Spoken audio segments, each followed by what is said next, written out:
শুভ সকাল। আমি আছি সাঠিয়াবাড়িতে, আপনার নেসলে ফ্যাক্টরির পিছনে, রাজেন্দ্রপুর ক্যান্টনমেন্ট, গাজীপুর। দেখেন এই চাচির একটা বাড়ি দেখাচ্ছি আমি। দেখেন চাচি কিন্তু অসহায়, 100 বছরের উপরে বয়স। চাচি যে ঘরে থাকে, ওনাদের বাড়ি ঘরগুলো দেখাচ্ছি, যে অবস্থা, মানে একেবারে ভাঙ্গাচোরা।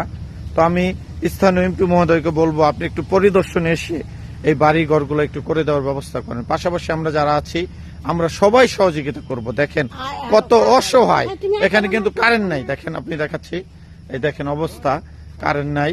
আপনার এই যে ঘরগুলোর অবস্থা খুবই খারাপ, খুবই খারাপ। আমি দেখাচ্ছি, বৃষ্টি হলে পানি পড়ে। এই দেখেন অবস্থা, ঘরের জানালা নাই। এই যে অবস্থা দেখেন, দেখেন অবস্থা অনেক খারাপ, অনেক খারাপ। আমরা যারা রাজেন্দ্রপুর ক্যান্টনমেন্টবাসী আছি, আসুন আমরা সবাই এক হয়ে, সবাই সহযোগিতার মাধ্যমে ওনার এই বাড়িটুকু করে দিই। ওনার এই বাড়িটুকু করে দিলে উনি থাকতে পারবে। উনি 100 বছরের উপর বয়স। এই যে বৃদ্ধ চাচি, এই যে ওনার ছেলে, কারেন্ট নাই, কারেন্ট নাই। আপনার ওনারা খুবই কষ্টে জীবনযাপন করছে।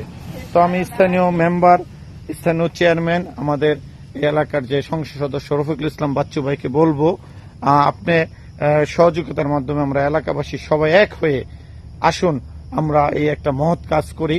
আমরা সবাই মিলেমিশে ওনাদের বাড়িটা করে দেই, ওনারা যেন আপনার সুন্দরভাবে আপনি বসবাস করতে পারে।